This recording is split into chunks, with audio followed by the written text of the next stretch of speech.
citizens, I will be honored to accept your nomination for Vice President of the United States.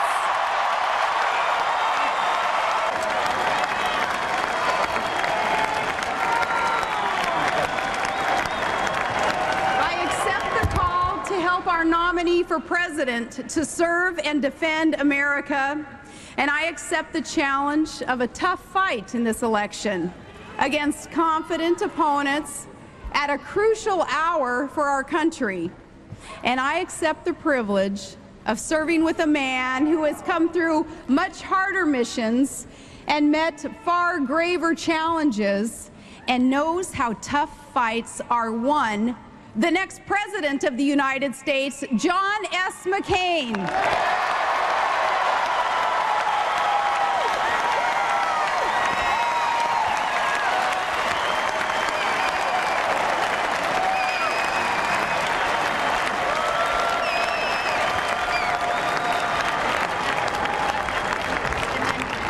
It was just a year ago when all the experts in Washington counted out our nominee because he refused to hedge his commitment to the security of the country he loves. With their usual certitude, they told us that all was lost. There was no hope for this candidate who said that he would rather lose an election than see his country lose a war. But the pollsters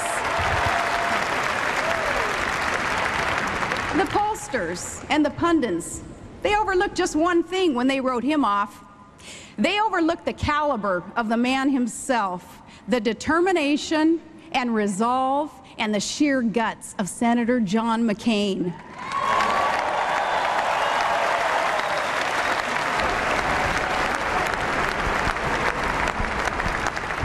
The voters knew better, and maybe that's because they realize there's a time for politics and a time for leadership, a time to campaign and a time to put our country first.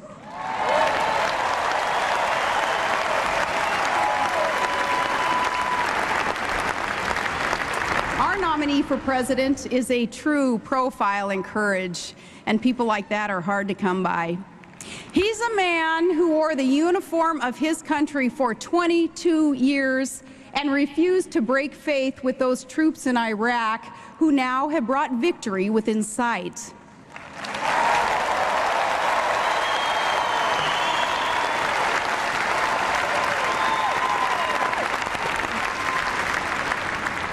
And as the mother of one of those troops, that is exactly the kind of man I want as Commander-in-Chief.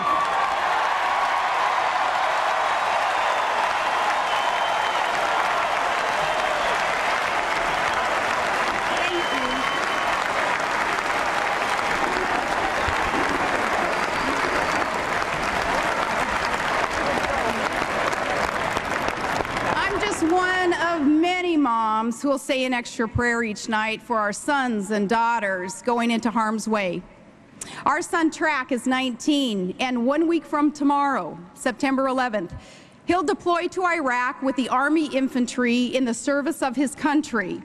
My nephew Casey also enlisted and serves on a carrier in the Persian Gulf.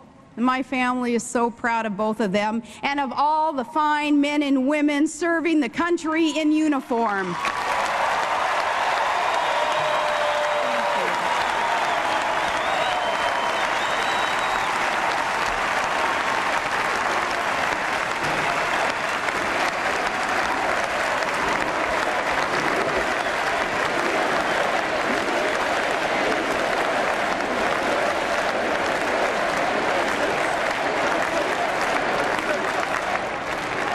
So Track is the eldest of our 5 children. And our family, it's 2 boys and 3 girls in between.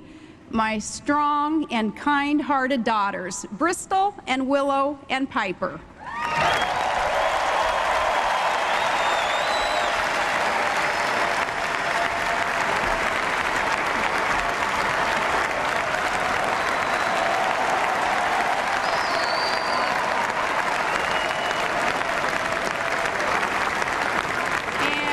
We were so blessed in April. Todd and I welcomed our littlest one into the world. a perfectly beautiful baby boy named Trig.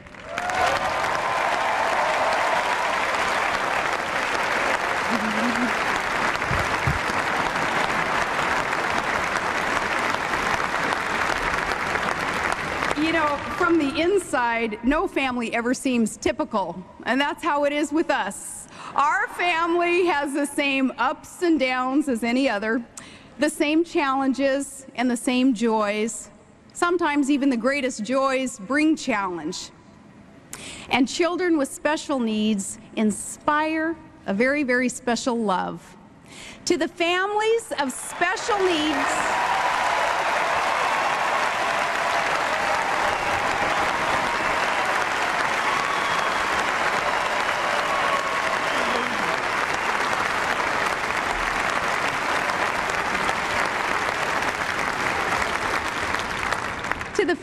special needs, children all across this country, I have a message for you.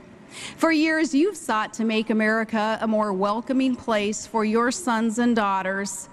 And I pledge to you that if we're elected, you will have a friend and advocate in the White House.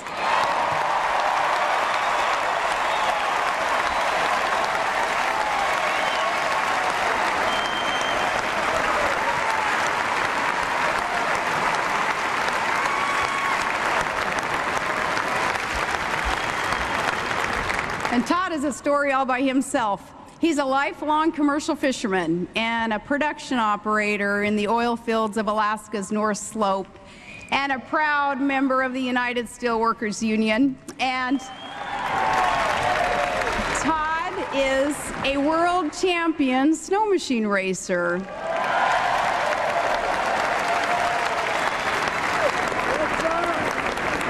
Throw in his Yupik Eskimo ancestry, and it all makes for quite a package. And we met in high school, and 2 decades and 5 children later, he's still my guy.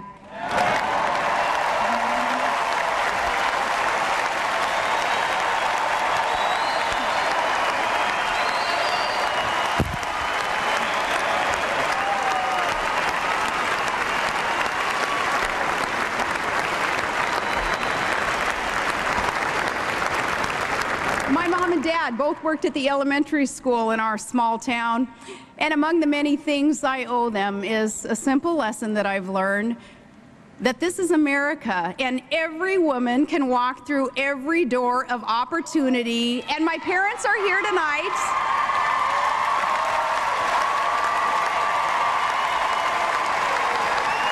I am so proud to be the daughter of Chuck and Sally Heath.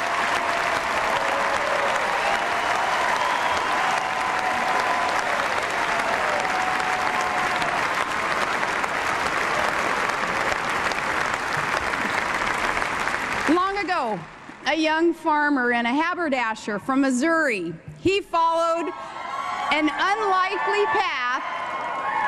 He followed an unlikely path to the vice presidency. And a writer observed, "We grow good people in our small towns with honesty and sincerity and dignity."